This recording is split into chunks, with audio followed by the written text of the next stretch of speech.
kuasa perkataan profetik. The power of prophetic word. Tangkap saudaraku. Tangkap. Sesuatu yang dari roh, saudara nggak bisa logika. When you put it into your mind, it just go away. Tapi hari ini saya berdoa tangkap dengan rohmu. Setelah saudara tangkap, lakukanlah. Mulai praktekkan dalam keluargamu, praktekkan dalam studimu, praktekkan dalam bisnismu, dan lihat saudaraku. Minggu-minggu ke depan ini lihat. Karena sejak dari UC 2018, boleh saya lihat siapa di sini yang datang ke UC 2018 di Kota Solo? Saya melihat tangan-tangan terangkat, wow kita berikan tepuk tangan. Banyak yang datang saudaraku dari ibadah raya pertama ini. Sejak dari UC 2018 saya pribadi merasakan saudaraku, Tuhan itu membawa gereja kita. Dan dengar baik, pengurapan itu turun dari atas ke bawah. Kalau Tuhan bawa gereja, Tuhan bawa saudara. Oh yes, tuh gak bisa tidak saudaraku. Bagi saudara yang tertanam, ketika Tuhan bawa gereja, nah Tuhan harus bawa saudara. Karena satu pohon gak bisa terpecah-pecah saudara. Kalau saudara tertanam, maka apa yang jadi atas gereja ini jadi atas kehidupan saudara. Sejak dari UC 2018 saya bisa melihat saudaraku, Tuhan itu seperti membawa gereja kita ini menyeberang sungai Yordan. Oh yes. Menyeberang sungai Yordan. Itu satu langkah mujizat. Kenapa? Sungai Yordan tidak bisa diseberangi hanya dengan begitu saja saudaraku. Bangsa Israel melihat yang namanya laut terbelah. Mereka melihat yang namanya sungai Yordan tersibak. Mereka berjalan. That itself is a miracle. Tapi belum berhenti di sana saudaraku. Kabar baiknya buat saudara. Setelah saudara menyeberang sungai Yordan, di depan saudara jarahan demi jarahan. Di depan saudara siap-siap saudaraku. Rampasan demi rampasan itu yang akan terjadi di depan saudara. Rampasan jiwa-jiwa. Yes, rampasan berkat yang tertunda. Rampasan kesembuhan. Rampasan pemulihan itu yang akan terjadi dalam kehidupan saudara. Tapi dengar, bersamaan dengan rampasan itu siap-siap saudaraku. We are at war. Halo, we are at war. Tidak ada rampasan tanpa peperangan. We are at war. Saya harus mengatakan ini kepada saudara. Itu sebabnya hari-hari ini Tuhan mengajarkan kepada gereja kita masuk dalam doa profetik. Ini yang Tuhan sedang ajarkan atas gereja kita, saudaraku. Bukan satu kebetulan. Jangan pernah melihat ini sebagai satu kebetulan, saudaraku. Ini yang sedang Tuhan ajarkan atas gereja kita. Kenapa, saudara?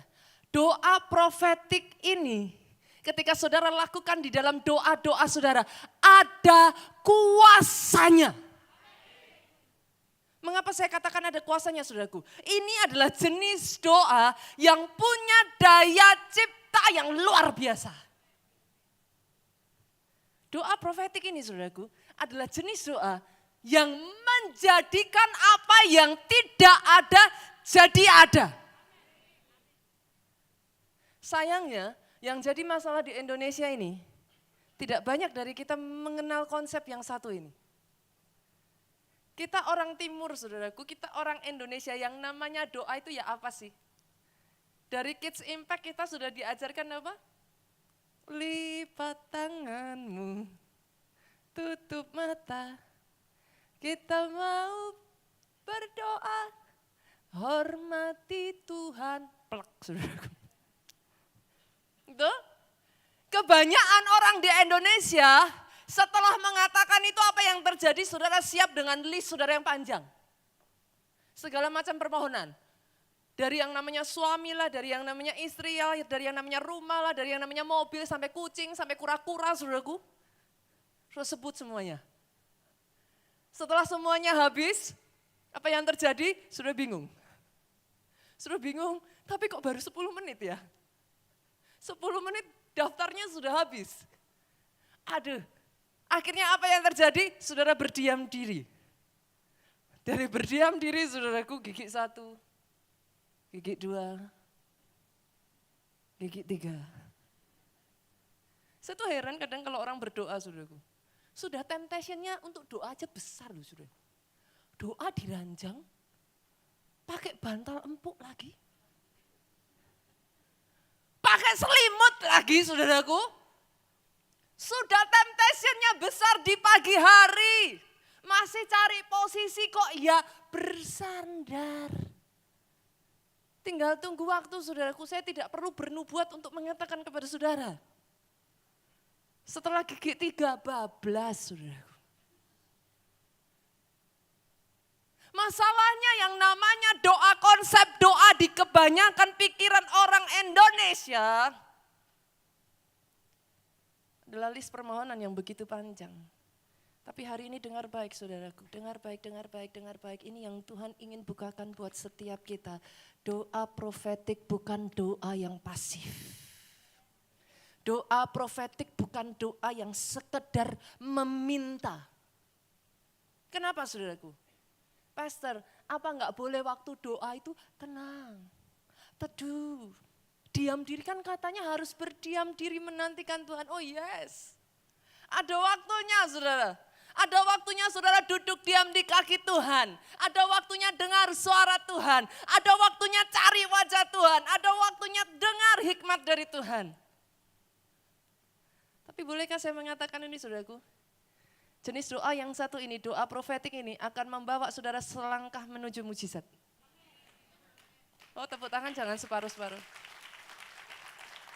Kenapa saya katakan selangkah menuju mujizat, saudaraku? Saya ingin mengajak saudara untuk melihat, ini enggak ada dalam catatan, saudaraku. Tahukah saudara tadi pagi ketika saya bangun, oh saya bersorak-sorai, saudaraku, kenapa dia bukakan sesuatu. Kenapa doa profetik, buka Ibrani. Kita lihat, media siap enggak ya, Ibrani 4 ayatnya yang ketiga.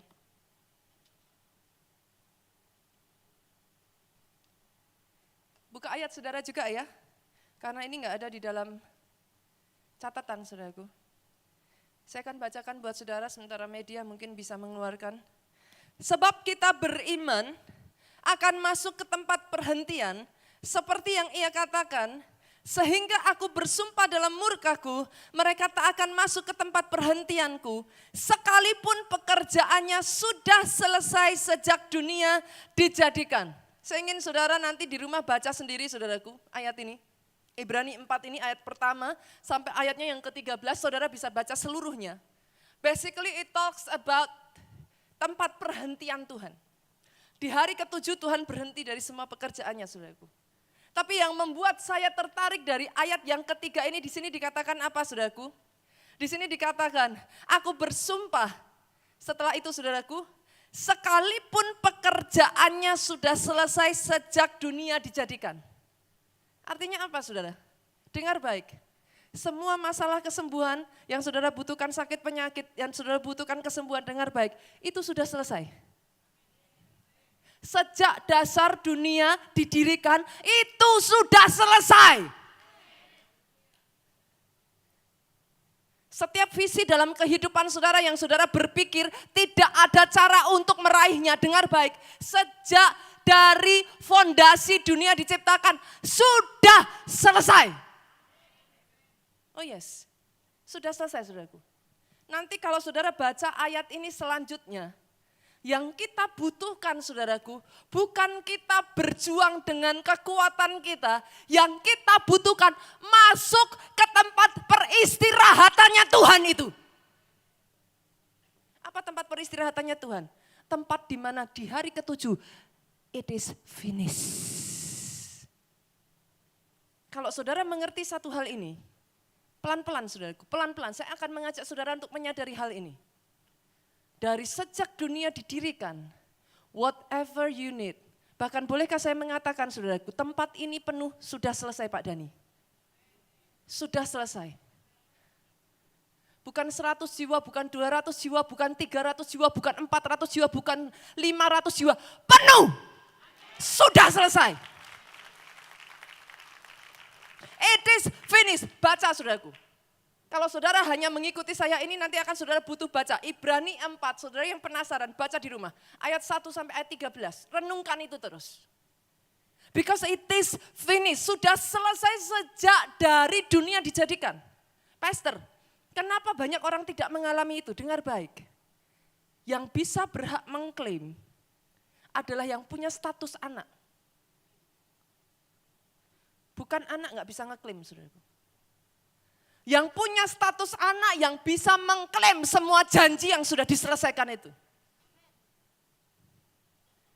Untuk saudara bisa menjadi anak, hanya bisa melalui Yesus Kristus, Tuhan di atas kayu salib. Ketika dia berkata sudah selesai, dia satukan kembali saudara dengan Bapa yang ada di surga. Hubungan saudara yang tadinya sudah hancur, sudah rusak, dipulihkan kembali. Dan olehnya kita menyebut dia Abba, ya Bapa. Itu sebabnya hari ini kalau ada di antara saudara yang belum terima Yesus dalam hidup saudara, pastikan saudaraku, pastikan. Pastikan nanti setelah selesai, pastikan saudara datang kepada salah satu pelayan Tuhan, terima Yesus dalam hidupmu. Kenapa? That is the first way. Saudara tidak akan bisa dapatkan semua itu before Jesus. No way, no way. Tapi setelah itu dengar baik saudaraku, Pastor saya sudah terima Yesus, tapi kenapa belum terjadi atas kehidupan saya? Karena ada begitu banyak orang Kristen tidak mengerti pengertian yang satu ini saudaraku. Ketika Roh Kudus turun ke atas saudara, Kisah Rasul 1 ayat 8, apa yang terjadi? Engkau akan menerima power. Kuasa. Saya tanya saudara, kuasanya diapain? Ketika kau terima Yesus, kau sudah terima kuasa. Tapi pertanyaan saya, what do you do with the power? Ada banyak orang Kristen terima kuasa. Mereka hanya menikmati kuasa itu. They like it. Mereka berpikir, wow. Sebagian dari orang Kristen terima kuasa hanya mengagumi. Oh hebat ya, hebat ya. Pendetanya itu kalau datang keren loh. Kita datang yuk. Kuasa hanya untuk dikagumi saudaraku. Tapi dengar baik, ketika kuasa itu diberikan kepada saudara, kuasa diberikan untuk menjadikan doa-doa saudara yang tadinya tidak ada, jadi ada.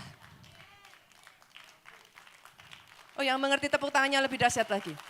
Yang mengerti tepuk tangannya lebih dahsyat lagi. Kuasa itu dipakai menjadikan saudaraku. Itulah yang namanya prophetic prayer. Kalau saudara hari-hari ini bertanya saudaraku, bagaimana mungkin pastor? Katanya sudah terima janji, kok belum jadi? Yes, of course, because he give the power to you. Saudaralah yang harus menjadikan itu. Melalui apa saudaraku? Prophetic prayer. Nah sekarang pertanyaannya, Pastor, kalau gitu prophetic prayer itu gimana sih sebenarnya? Apa sih yang kita lakukan di dalam prophetic prayer? Kita buka saudaraku. Yesaya pasalnya yang ke-37. Kita akan baca ayat pertama sampai ayat 13.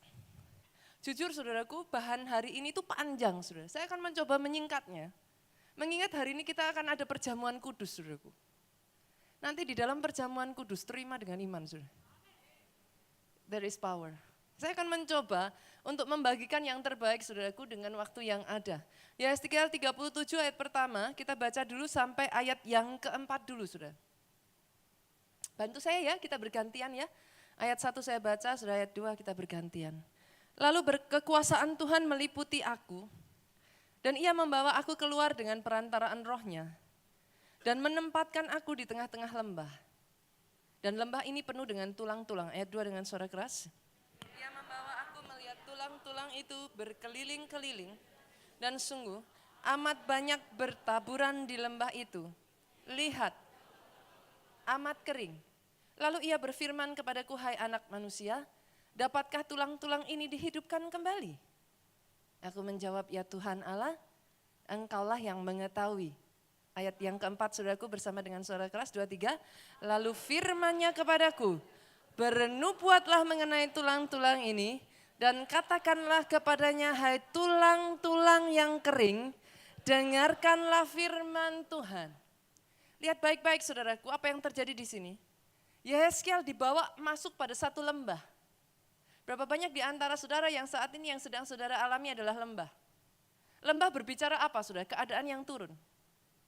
Lembah berbicara apa saudaraku? Situasi di mana seolah-olah saudara bukannya naik tetapi saudara semakin turun. Dan ketika dia ada di dalam lembah itu, Yehezkiel melihat apa saudara di sana dikatakan? Tulang kering. Tulang kering ini berbicara apa? No hope. Kering, kering bu. Tidak ada pengharapan lagi. Tulang kering ini berbicara dengan apa saudaraku? Keadaan di mana seolah-olah saudaraku tidak ada kekuatan lagi. Tidak ada kemampuan lagi. Seolah-olah sudah habis nafasnya saudara. Berapa banyak dari saudara hari-hari ini, saudara ada di dalam keadaan di mana saat ini dolar semakin naik saudaraku.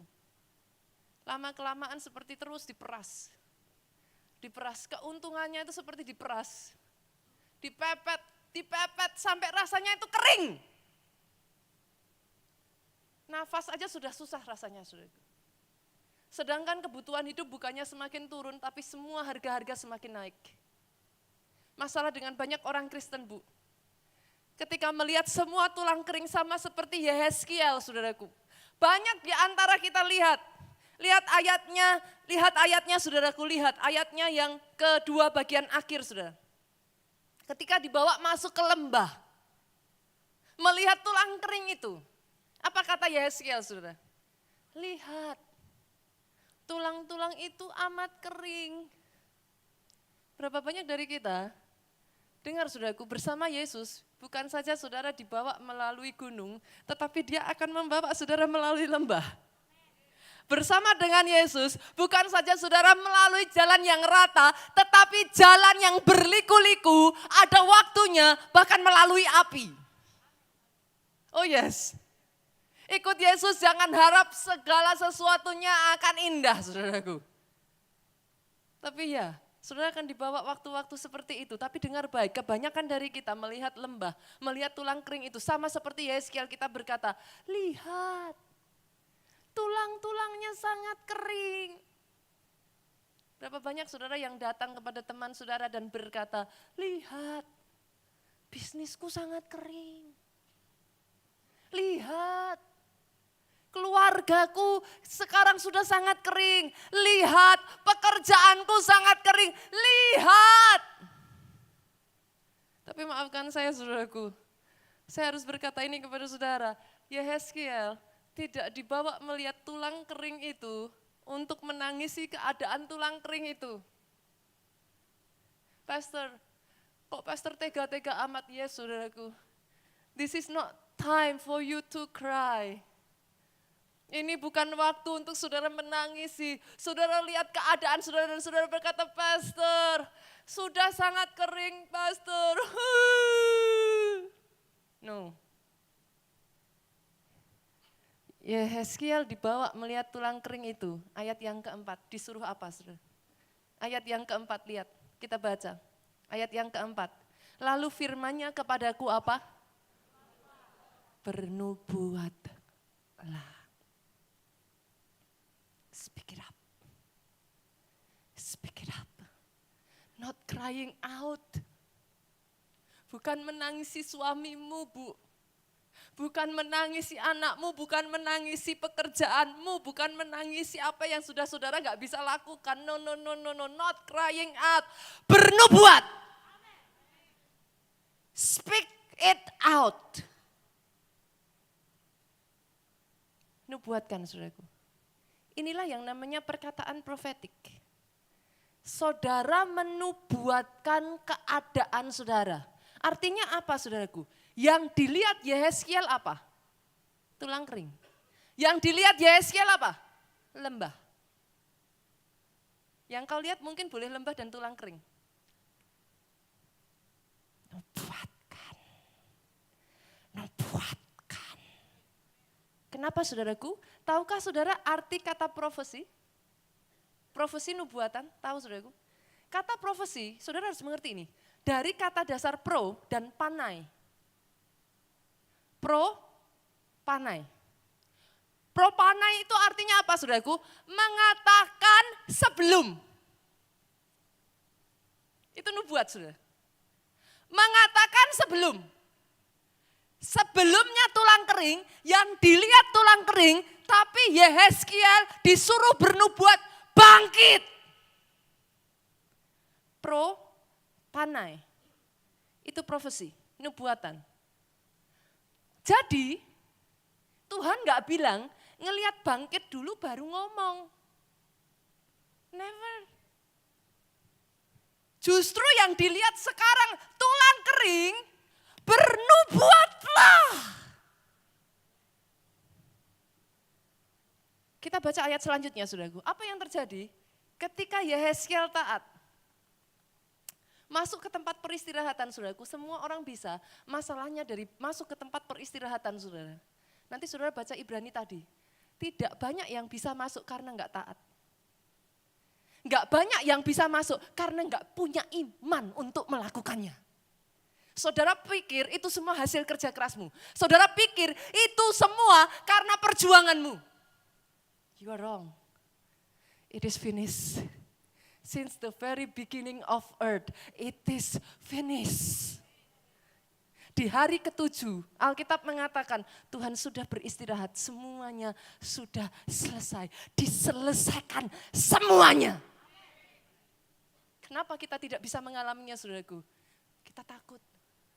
Kita berpikir saudaraku, kalau tidak aku strategi begini, kalau tidak aku lakukan begini, gak bisa. That's what we think. Tapi apa kata firman Tuhan? Apa yang diajarkan oleh firman Tuhan? Bukan mengatakan kondisimu, Pastor, tapi kok jadi orang Kristen kok gak masuk akal ya? Masa gak boleh sih? Orang kenyataannya memang lagi kering. Mengatakan kondisimu tidak menolong engkau. Kalau memperkatakan kondisimu bisa mengubah keadaanmu, go ahead. But the fact it doesn't change your condition. Sadar itu, saudaraku. Mengatakan keadaanmu justru membuat kau semakin lemah, yang mengerti katakan amin. Itu sebabnya kau harus bernubuat. Apa yang terjadi ketika Yehezkiel bernubuat? Kita lihat ayat yang keempat tadi, saudaraku. Kita baca sampai ayat yang ke-10. Kita bergantian ya. Lalu firman-Nya kepadaku, bernubuatlah mengenai tulang-tulang ini dan katakan kepadanya, hai tulang-tulang yang kering, dengarkan firman Tuhan. Ayat 5 dengan suara keras. Beginilah firman Tuhan Allah kepada tulang-tulang ini. Aku memberi nafas hidup di dalammu, supaya kamu hidup kembali. Aku akan memberi urat-urat padamu, dan menumbuhkan daging padamu. Aku akan menutupi kamu dengan kulit, dan memberikan kamu nafas hidup. Supaya kamu hidup kembali dan kamu akan mengetahui bahwa akulah Tuhan. Ayat 7. Lalu aku bernubuat seperti diperintahkan kepadaku. Dan segera sesudah aku bernubuat, kedengaranlah suara, sungguh suara berderak-derak. Tulang-tulang itu bertemu satu sama lain. Sedang aku mengamat-amatinya, lihat, urat-urat ada, daging tumbuh padanya. Kemudian kulit menutupinya. Tapi mereka belum bernafas. 9, saudaraku. Maka firman-Nya kepadaku, bernubuatlah kepada nafas hidup itu. Bernubuatlah, hai anak manusia, dan katakanlah kepada nafas hidup itu. Beginilah firman Tuhan Allah, hai nafas hidup, datanglah dari keempat penjuru angin, dan berhembuslah ke dalam orang-orang yang terbunuh ini, supaya mereka hidup kembali. 10 bersama, lalu aku bernubuat seperti diperintahkannya kepadaku, dan nafas hidup itu masuk di dalam mereka, sehingga mereka hidup kembali. Mereka menjejakkan kakinya, suatu tentara yang sangat. Tahukah saudara apa yang jadi masalah orang Kristen, kenapa susah bagi saudara untuk bertahan di dalam doa? Banyak di antara orang Kristen berpikir yang namanya doa, pastor, doa itu untuk orang pengangguran. Oh, if you know this truth, kalau saudara tahu kebenaran ini, pikiran saudara akan berubah. Kenapa, saudaraku? Banyak orang Kristen berpikir yang namanya mujizat itu simsalabim, Pak, abrakadabra. Kita doa 1 menit, kita berharap keadaan berubah. Kita berdoa 5 menit, kita berharap keadaan berubah. baru doa 1 jam gak dijawab-jawab, baru doa 1 hari gak terjadi sesuatu, kita berhenti. Adakah di tempat ini, saudara yang adalah seorang pemborong atau pembangun, saudara membangun rumah. Ada di sini saudaraku kira-kira kontraktor atau orang yang membangun rumah? Ada, Pak Eri, ada lagi? Ada lagi? Ada lagi? Saudara yang terbiasa ada juga. Kalau saudara terbiasa dengan yang namanya membangun, saya tanya Pak, kira-kira loh Pak, batu bata baru ditumpuk 10, baru 1 hari, bisakah kita mengatakan sudah selesai? Sudah jadi? Loh tapi udah kerja seharian loh. Yang mengerti katakan amin. Banyak orang berpikir, kalau kerja seharian belum jadi, itu wajar. Tapi masalahnya orang Kristen, doa seharian belum jadi, berhenti. Kelamaan, doa kok seharian enggak jadi-jadi. Yang mengerti katakan amin. Tidak ada kuasa yang bisa mengalahkan level roh, saudaraku. Level tubuh itu 2 level di bawah roh. Roh, jiwa, tubuh. Power tubuh itu paling kecil, saudara. Yet you believe in doing so much thing with your soul and your body. Spend hours upon hours. You believe it. Why is it so hard to believe? The same thing applies to the spirit. Kenapa begitu susah untuk saudara mempercayai? Kalau saudara lakukan itu dalam kapasitas level jiwa dan tubuh, maka hal yang sama di dalam level roh. Doa adalah bekerja dalam roh. Kalau saudara mengerti hal ini, your prayer will be changed. Doamu berubah. Sejak dari hari ini, doamu berubah. Doamu berubah. Kalau ada masalah saudaraku, anggaplah ini sebagai sebuah proyek. Saudara dapat proyek. Oh yes. Kalau saudara punya goal, punya visi, anggaplah itu sebagai proyek. Saudara sebagai pemborong, seorang kontraktor sedang membangun proyek saudara. Itu sebabnya yang namanya membangun proyek saudaraku, keluarganya berantakan. Yang ada pernikahan terus.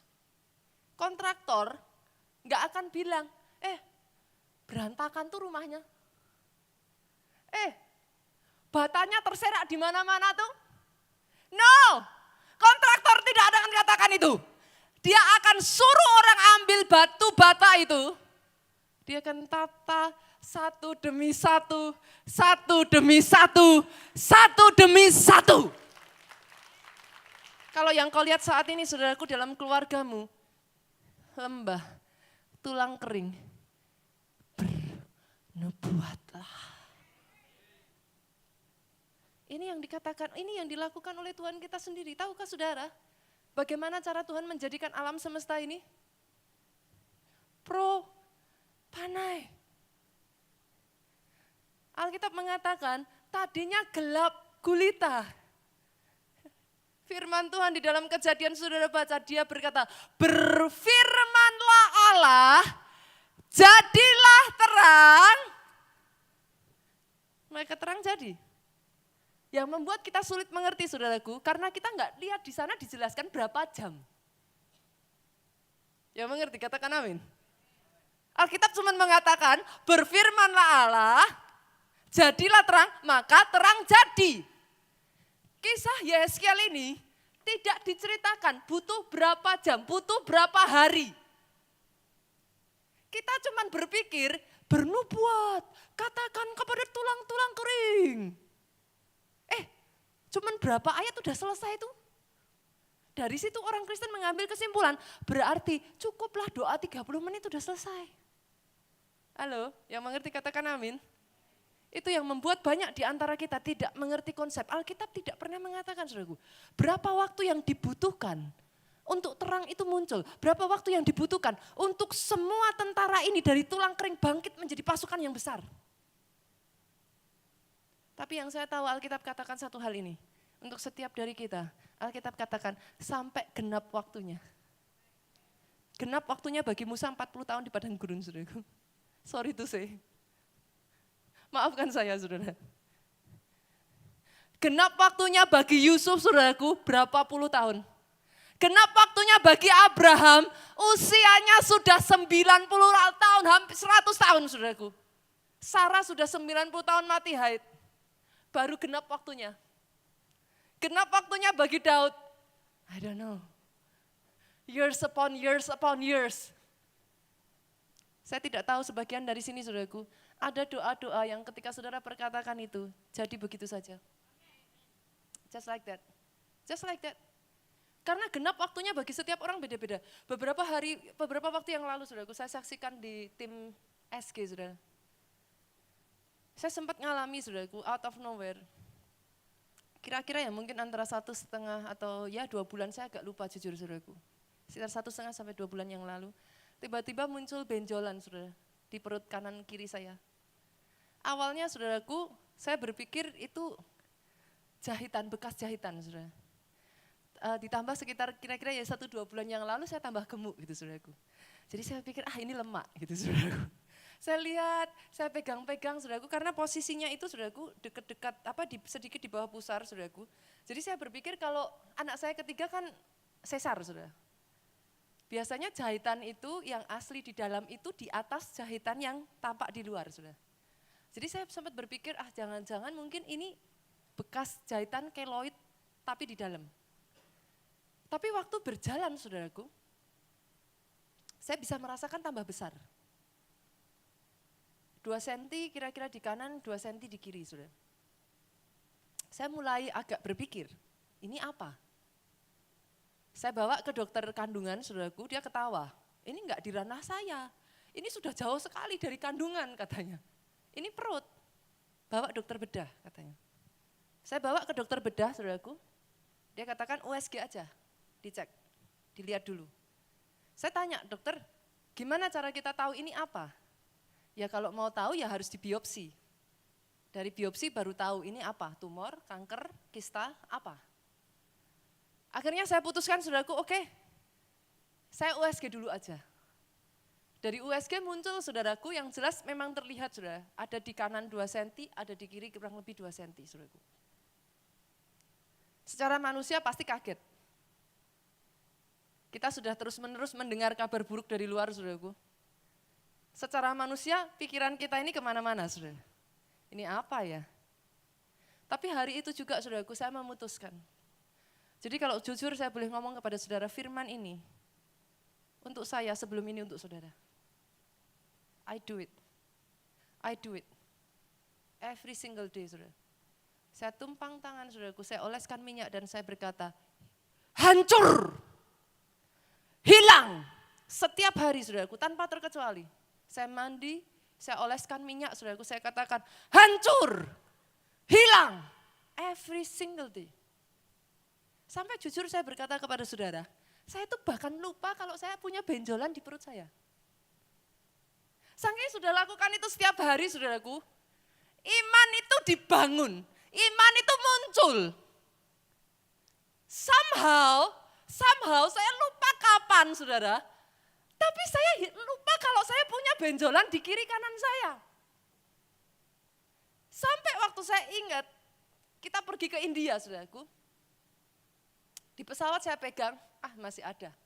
Saya katakan, hilang, hancur. Jalan, saudara, jalan semuanya, jalan tidak terjadi apa-apa, saudaraku. Tapi saya lakukan itu every single day. Every single day. Every single day. Saya tahu sudah diselesaikan sejak dari dasar bumi dibentuk. Tahukah saudara, pulang dari India, saudaraku. Saya nggak sadar. Pak Jonathan tanya sama saya, gimana perutmu? Oh iya, saya baru ingat, saudara. Oh iya ya, saya pegang-pegang. Saya kaget, kok hilang? Kok nggak ada? Saya nggak percaya, saudaraku. Saya tiduran, nah ini manusia ya, saudaraku, doa sendiri. Sudah jadi nggak percaya toh? Saya tiduran saudaraku, saya tidur sampai saya panyet saudaraku. Saya cari, jelas-jelas gak mungkin tidak ketemu orang gede kok. 2 cm itu lumayan loh saudaraku, segini loh.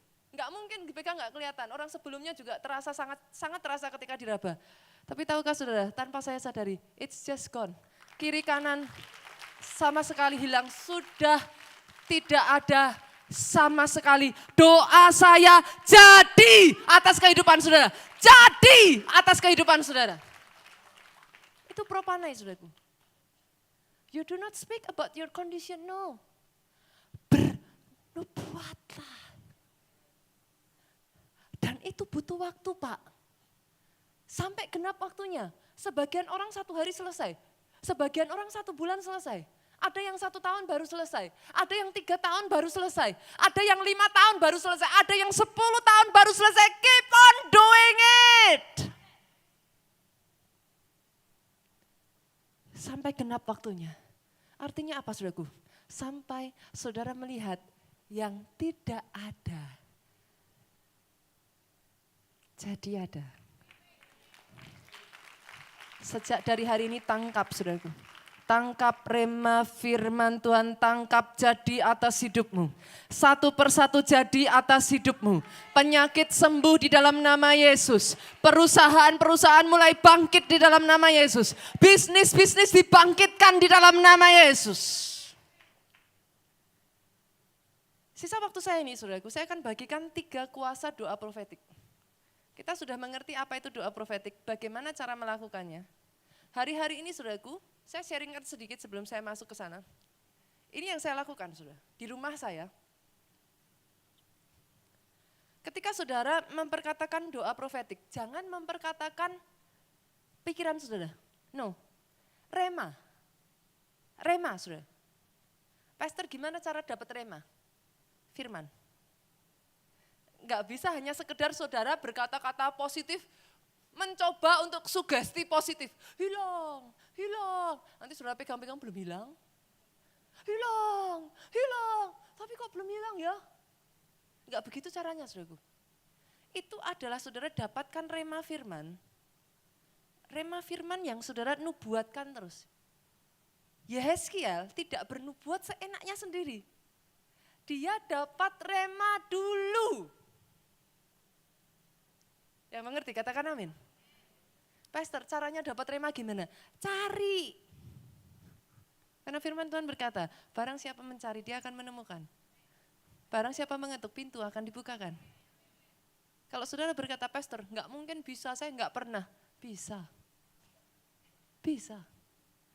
Harus bisa. Pasti bisa, caranya gimana? Langkah pertama, sederhana, lihat kiri kanan, buka dulu Alkitabmu. Itu langkah paling dasar. Lihat kiri kanan lagi, kapan terakhir kali buka Alkitab? Pastor, sekarang Alkitabnya sudah di handphone, malah lebih gampang. Saudara tinggal ketik. Apa yang jadi masalah saudara? Gampang sekali. Di searching, saudaraku, gambar search, saudara ketik apa? Yang jadi masalah apa? Sakit? Tulis sakit di situ, nanti keluar ayat-ayat tentang sakit. Kalau saudara sedang berperang melawan serangan, fitnah, tulis kata-kata di situ aja serangan, fitnah, nanti keluar semua. Saudara baca 1 persatu. Saudara buka 1 persatu. Ketika saudara buka 1 persatu, baca 1 persatu, tiba-tiba ada salah satu dari ayat itu seperti meloncat keluar kepada saudara. Tetis rema. Tetis rema. Kalau saudara nggak mau kerjakan PR saudara, jangan boro-boro berharap mujizat terjadi. Yang mengerti katakan amin. Senggol kiri kanan, yang lain boleh dilupakan, tapi katakan senggol kiri kanan, buka Alkitabmu. Bukan rindu untuk membuka Alkitab loh saudaraku. Beda loh ya. Bukan terinspirasi untuk membuka Alkitab. Bukan kepengen untuk membuka Alkitab. Tapi senggol kiri kanan lagi, sekali lagi katakan, dibuka beneran Bu. Oh belum nyenggol, sesama biskota dilarang saling mendahului katanya saudaraku. Mau nyenggol takut gitu saudaraku. Senggol kiri kanan katakan, buka Pak. Baca. Yang mengerti katakan amin, tepuk tangannya yang paling meriah buat Yesus Tuhan kita. Saya masuk yang berikutnya saudaraku. Kita lihat 3 kuasa perkataan profetik. Dengan cepat saudara, saya akan berusaha untuk merangkum yang terbaik. Yang pertama, perkataan profetik menguatkan orang yang mendengarnya. Oke, kita buka ya 2 Tawarik 15, ayat 1 sampai 2, ayat 7 sampai 8. Bantu saya saudaraku, kita baca bergantian. Saya baca ayat 1, saudara baca 2, saya baca 7, saudara baca 8. Asaria bin Oded dihinggapi roh Allah. Jadi pertama harus dimulai dari apa saudaraku? Asaria bin Oded dihinggapi roh Allah. Saudara yang belum terima kepenuhan Roh Kudus harus terima dulu. Dan kamu akan menerima kuasa kalau Roh Kudus turun ke atas. Kalau enggak ada itu enggak bisa langkah selanjutnya, maaf. Semua itu ada urutannya saudaraku. Tuhan sudah menyelesaikan, tapi terima Yesus dulu. Terima Yesus dapat haknya. Right-nya untuk mengklaim. Setelah terima haknya, harus terima dulu kuasanya. Dari mana? Terima Roh Kudus. Enggak bisa enggak. Baru setelah punya kuasa, kuasa digunakan. Jangan jadi hiasan. Jangan dikagumi. Keren ya. Hebat loh, pendetanya tahu loh. Didoakan, tahu semua loh yang saya hadapi. Loh, itu yang keren pendetanya. Bagaimana dengan saudara? Kuasa itu bukan hanya diberikan kepada pendetanya, tapi kepada saudara. Kalau pendetanya bisa keren, saudara juga bisa keren. Yang mengerti katakan amin. Yang mengerti aminnya lebih dahsyat lagi buat Yesus Tuhan kita. Kita lanjutkan. Asaria bin Oded dihinggapi oleh roh Allah. Ayat 2. Ia pergi.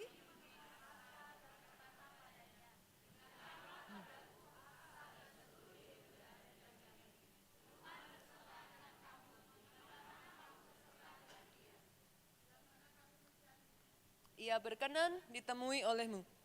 Tapi bila mana kamu meninggalkannya, akan ditinggalkannya 7. Tapi kamu ini kuatkan hatimu. Lihat ya saudara, jangan lemah semangatmu. Karena ada upah bagi usahamu. Ayat 8, ketika Asa mendengar perkataan nubuatan yang diucapkan oleh Nabi Asaria bin Oded itu, ia menguatkan hatinya.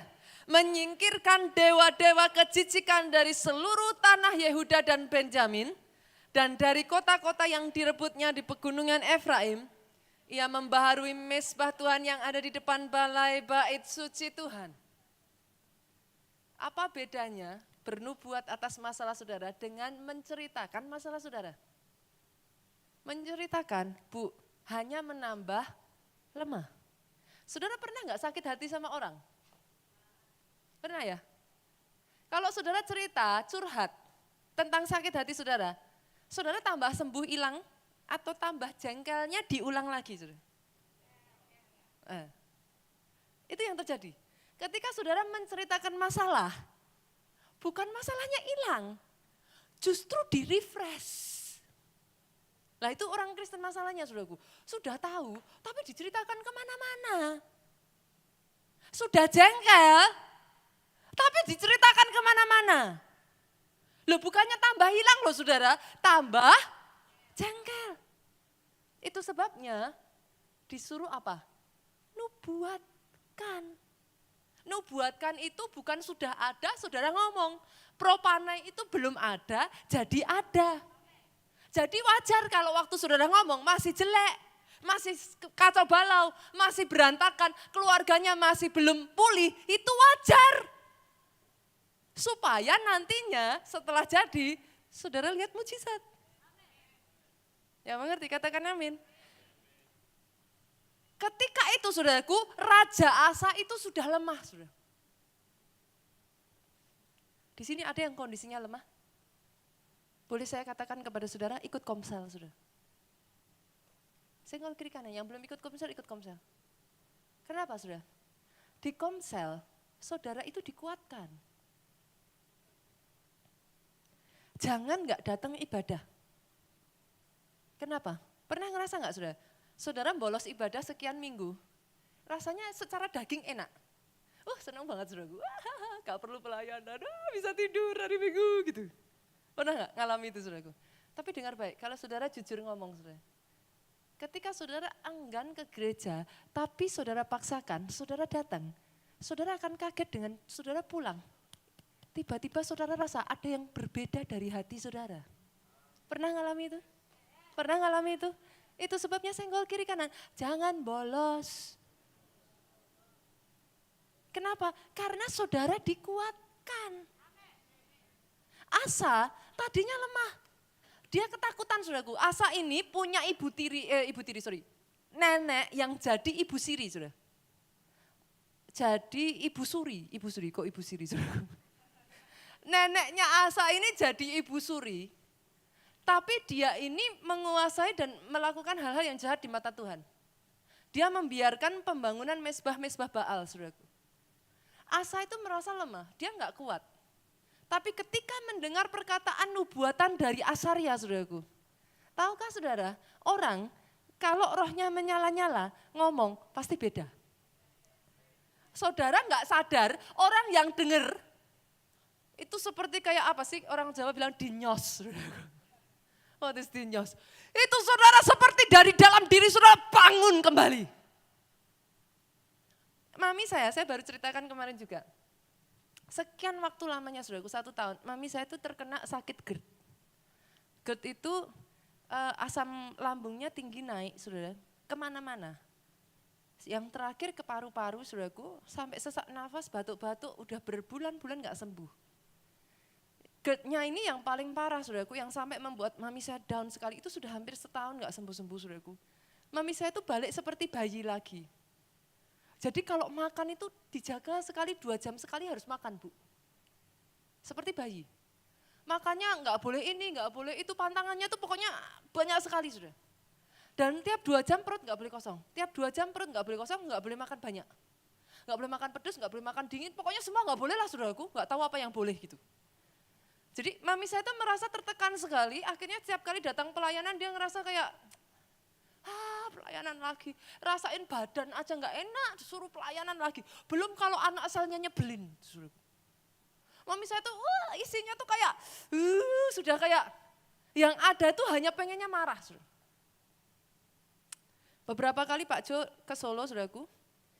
Pak Jo jenguk mami saya, Pak Jo datang doakan, ngobrol dengan mami saya, dan Pak Jo cerita ke saya cukup sedih melihat keadaan mami saya ini. Saudara. Sampai yang terakhir, asam lambungnya itu naik ke mata, saudara.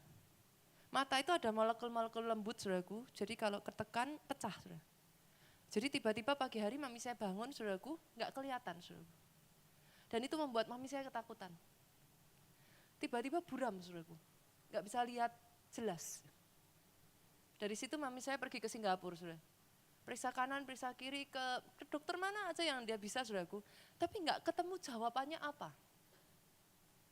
Sampai mami saya ikut UC 2018 kemarin, saudara. Ketika Pak Jonathan mengkhotbahkan ke doa profetik ini, saudaraku, mami saya itu enggak sadar, saudara. Tapi tiba-tiba selesai dia berkata, kok beda ya? Aku kok ngerasa enak ya? Kok enggak berbeban berat lagi? Tambah lagi, saudaraku, sesi demi sesi iman mami saya ini dibangkitkan, saudaraku. Imannya dibangunkan kembali, saudara. Tanpa sadar, saudaraku, selesai ikut UC, mami saya itu enggak ngeh, saudara. Mami saya cerita sama adik ipar saya. Adik ipar saya enggak bisa ikut UC gara-gara tukang masaknya cuti. Dia koki, saudaraku. Kalau enggak ada tukang masaknya ya dia yang harus masak. Dia enggak bisa tinggal. Dia lewatkan UC di kota Solo, saudaraku. Tapi ketika dengar cerita mami saya bingung. Ada apa ini dengan anak mantunya? Karena tiba-tiba adik ipar saya, saudaraku, dengar ceritanya mami saya, langsung katakan sama adik saya, istrinya, saudaraku, katakan ke adik saya enggak peduli gimana caranya, besok 2 hari ini masih jalan HUT-nya di Jogja. Jadi dari Solo, UC, saudaraku, lanjut ke Jogja, lanjut ke Jakarta, kalau saudara ingat. Adik ipar saya katakan, kita masih punya kesempatan 2 hari di Jogja. Adik saya, loh, restorannya gimana? Forget it, katakan. Adik ipar saya katakan, lupakan, aku pokoknya harus datang. Saudara bisa lihat? Saudara bisa lihat? Mami saya bingung. Kok seumur-umur enggak pernah adik ipar saya seperti itu? Mami saya tanya, kenapa kok kayak gitu? Ternyata saudaraku, mami saya menyala-nyala. Mami saya terbakar api Roh Kudus. Dia bercerita, ada api ditularkan. Api memperanakkan api, memperanakkan api, memperanakkan api.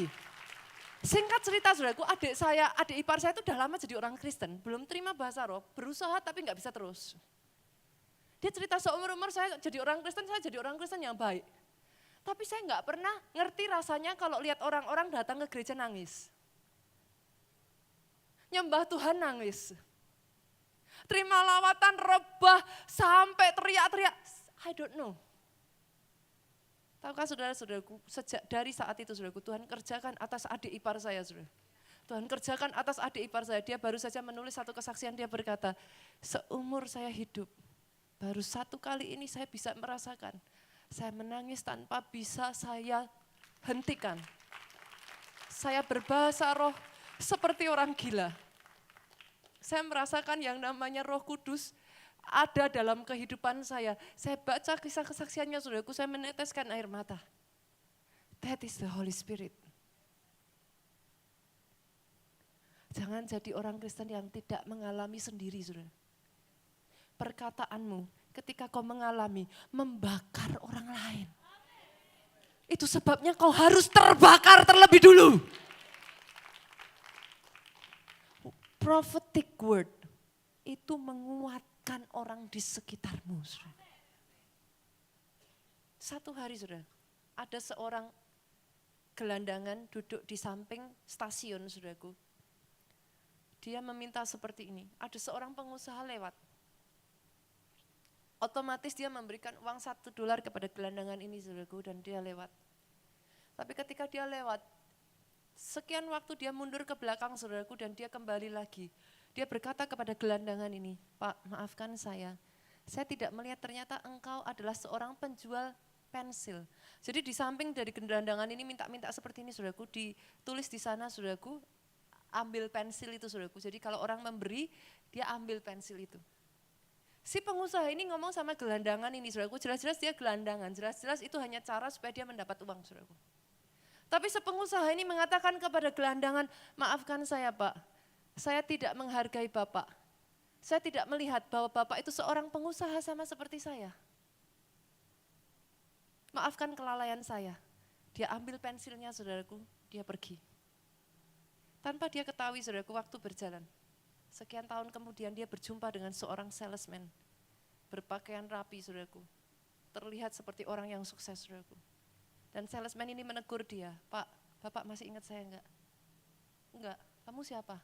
Bapak boleh lupa saya, tapi saya tidak akan pernah melupakan Bapak. Bapaklah orang yang mengubah jati diri saya. Tidak pernah ada sebelum Bapak orang yang memandang saya sebagai seorang pengusaha. Semua melihat saya sebagai seorang gelandangan. Sampai Bapak datang ke sana, Bapak ambil pensil itu dan Bapak berkata, maafkan aku. Ternyata kamu seorang pengusaha, sama seperti aku. Perkataan Bapak itu sudah menjadikan saya sebagaimana saya hari ini. Orang tua, apa yang kau lihat atas anak-anakmu, jangan perkatakan. Ada dasar anak nakal, anak tidak punya masa depan. Ih, anak setan ini. Anaknya sendiri kok ya disumpahi loh saudaraku. Saya kadang tuh bingung loh lihat orang tua tuh ya. Jangan katakan itu saudaraku. Tapi kalau yang saudara lihat, dari anak saudara mungkin belum seperti yang saudara harapkan. Perkatakan nubuatan atas anakmu. Kamu anak yang jujur, kamu anak yang sukses, kamu anak yang akan dipakai Tuhan, kamu anak yang berhasil, kamu anak yang hebat, kamu anak kebanggaan papa mama. Perkatakan nubuatan saudaraku, bangun roh anakmu, bangun jiwanya. Suami istri di sini, halo? Pastor enggak tahu sih. Itu sama burung kenari saya aja lebih cerewet dari burung kenari saya. Jangan perkatakan saudaraku, yang jelek-jelek dibuang, injak-injak aja. Tapi katakan kepada istri, istriku, kamu ini seorang singer yang luar biasa. Kamu ini pendoa syafaat yang diurapi Tuhan. Lo perkatakan saudaraku. Kalau saudara membawai departemen, saudara membawai kelompok, saya lihat anak-anaknya nakal-nakal. Jangan ngomong, ceki aja. Disuruh komsel, disuruh saat teduh susahnya, minta apa? Disuruh pelayanan aja. Jangan perkatakan. Halo? Pak Dani mulai hari ini Pak, ketemu dengan jemaat, kasih salam, katakan, kamu seorang pelayan Tuhan yang luar biasa. Oh iya, gak perlu jauh-jauh saudaraku. Gak usah ditanyai, sudah pelayanan belum? Mau pelayanan apa enggak? Perkatakan. Nanti kalau ketemu, yang saudara lihat kelihatannya belum pelayanan saudaraku, belum komsel, jabat tangan. Wah, kamu ini seorang anggota kelompok sel yang diurapi Tuhan. Oh yes, saudara kira bagaimana caranya saya hari ini jadi pengkhotbah saudaraku? Saya dinubuati terus sama Pak Ojo saudara. Setiap kali mau menyerah Pak Ojo katakan, istriku, pengkhotbah yang diurapi Tuhan. Istriku, saya lama-lama gak enak sendiri saudaraku. Lah setiap kali ketemu digituin terus tuh saudara, saya bilang, kamu tuh ya, loh aku gak maksa kamu loh, kamu sih bilangnya gak maksa tapi ngomong terus. Gak ada bedanya saudaraku. Itu cara Pak Obaja mendorong saya jadi penterjemah saudara. Setiap ketemu saya, dia katakan apa? Itu saya baru usia berapa ya saudara? 17 tahun, saya belum kuliah kok itu pertama kali saya terjemah. Papa mertua saya itu saudaraku, kalau nyalamin saya, Nita itu penterjemah yang diurapi Tuhan. Papa, ini bahasa Inggris aja, bahasa Inggris Jawa. Saudara tahu zaman itu kan, bahasa Inggris itu bukan sehari-hari saudaraku, itu cuma satu mata pelajaran. Bahasa Inggris saya itu 7 saudara di rapot. Ya enggak 5 sih saudara, tapi 7 saudaraku. Tapi itu yang dikatakan Pak Obaja terus. Tanya Pak nih, ini ada nih anak selnya Bu Aling. Tanya PKS-nya, KKS-nya. Caranya jadi KKS gimana? Pak Obaja ketemu Bu Aling saudaraku, setiap ketemu, Aling, KKS yang diurapi Tuhan, itu Pak Obaja saudara. Saya masih ingat sekali, Bu Aling itu kesaksian, setiap ketemu Pak Obaja, Bu Aling, KKS yang diurapi Tuhan, sampai jadi KKS saudara. Jadi hari ini Pak Dani, Bu Clara, seluruh pelayan Tuhan, kalau ketemu jemaat kasih salam, bilangnya apa? Shalom. Pelayan Tuhan yang diurapi Tuhan. Jemaat yang tersinggung, ayo awas ya. Gak boleh tersinggung loh ya. Kalau ada pelayan Tuhan yang memperkatakan itu, saudara harus berkata apa? Senggol kiri kanan saudara. Senggol kiri kanan saudara. Wah ini memaksa ini saudaraku. Ada kalanya harus dipaksa untuk kebaikan, katakan amin. Yang kedua saudara. Ini harus cepet-cepetan saudara. Yang kedua, kuasa perkataan profetik membangun dan menjadikan sesuatu, saudaraku. Menjadikan sesuatu. Kita baca ayatnya. Esra 4 ayat 23 sampai 24. Maka setelah salinan surat Raja Artasasta dibacakan kepada Rehum, Simsai, Panitra serta rekan-rekan mereka, berangkatlah mereka segera ke Yerusalem mendapatkan orang Yahudi. Dengan kekerasan mereka memaksa orang-orang itu menghentikan pekerjaan itu. Pada waktu itu terhentilah pekerjaan membangun rumah Allah yang di Yerusalem. Tetap terhenti sampai tahun kedua zaman pemerintahan Darius, Raja Negeri Persia. Jadi bangsa Israel keluar dari pembuangan, saudaraku, pengen punya gereja. Zaman itu namanya Bait Allah. Dihentikan, saudara. Tapi rupa-rupanya mereka tahu kuasa zaman dulu itu sudah tahu kuasa perkataan nubuatan, saudara. Kita lihat Esra 5 ayat 1 sampai 2. Kita baca bergantian. Lanjut Esra 6 ayat 14. Tetapi Nabi Hagai dan Sakaria bin Ido, kedua nabi itu bernubuat terhadap orang-orang Yahudi yang tinggal di Yehuda dan di Yerusalem dalam nama Allah Israel yang menyertai mereka. Ayat 2 bersama saudaraku, pada waktu itu mulailah Serubabel bin Sealtiel dan Yesua bin Yosadak membangun rumah Allah yang ada di Yerusalem. Mereka didampingi dan dibantu oleh nabi-nabi Allah. Ayat 14, Esra 6 ayat 14. Para tua-tua orang Yahudi melanjutkan pembangunan itu dengan lancar, digerakkan oleh apa sudah? Nubuat Nabi Hagai dan Nabi Sakaria bin Ido.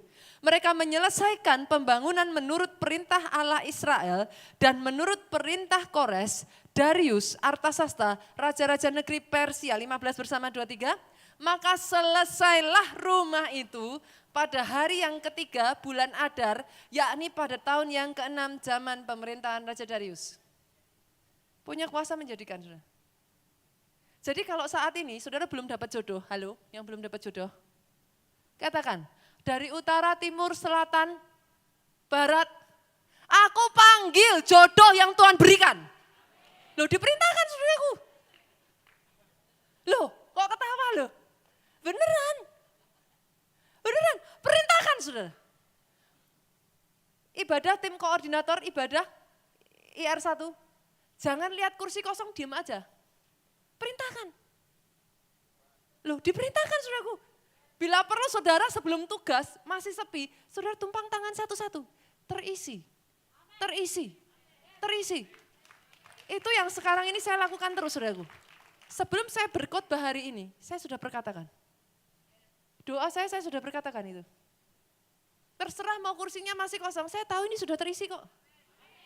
Gimana caranya Pastor Nita, bukan urusan saya, gimana caranya? Karena yang menyelesaikan bukan saya. Bagian saya memperkatakannya, menubuatkannya supaya jadi. Jadi lakukan itu saudaraku. Mulai lakukan itu. Apa yang jadi pergumulan saudara? Bisnis saudara? Tahukah saudara? Ini kenyataan terjadi saudara. Ada satu pengusaha di kota Jogja, sudah disaksikan sudah. Pak Jo khotbah soal ini, dia lakukan, dia ikuti sudah. Dia cerita saudaraku, baru dia lakukan, dia ikuti sudah. Yang tadinya 1 bulan, nggak ada order. 1 bulan orderannya datang hanya dalam waktu 1 hari, tercukupi bahkan lebih dari orderan 1 bulan. Loh it happened. Dan mujizat seperti ini bukan satu orang yang alami. Baru aja kemarin saya duduk dengan Pak Hengki mana ya? Pemain bass kita saudaraku, ketua departemen musik kita. Saya duduk makan malam-malam dengan Pak Hengki dengan istrinya, Budina. Di McDonald kita makan karena ada jam 12 malam saudaraku, enggak ada yang buka, ya kita ke McDonald, kita makan saudara. Kita makan, Budina ini cerita, saya tuh sebenarnya juga punya kesaksian loh Pak Jo. Tapi saya mau cerita saya enggak enak, soalnya yang cerita begitu udah banyak.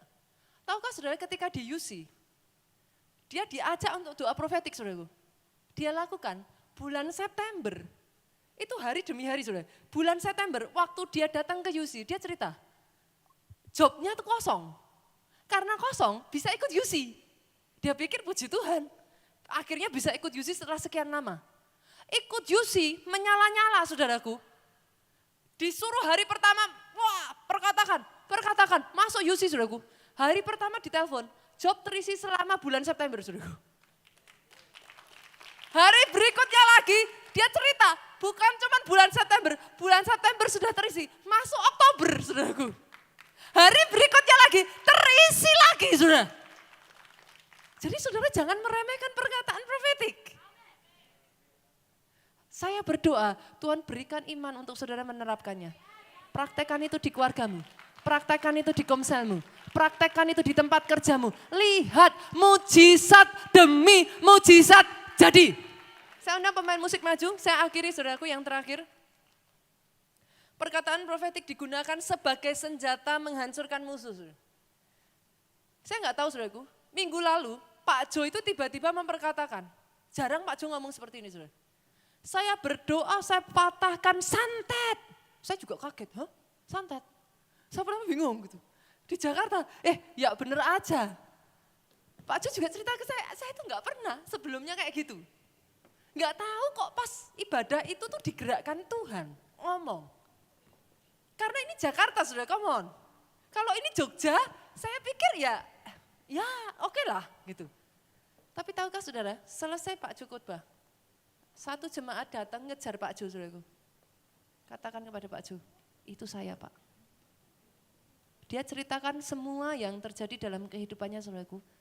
Dan itu seperti cerita dongeng saudara. Segala macam yang saudara pernah dengar, itu yang terjadi. yang dari dia tidur, dapat mimpi yang buruk. Dia ngalami yang namanya ular, dia ngalami yang segala macam aneh-aneh, saudaraku. Dia bercerita, Pak Jo, itu saya. Hari itu didoakan dihancurkan, saudaraku. Jadi hari-hari ini, saudaraku, ketahui satu hal ini, saya akan tutup dengan ini. We are at war.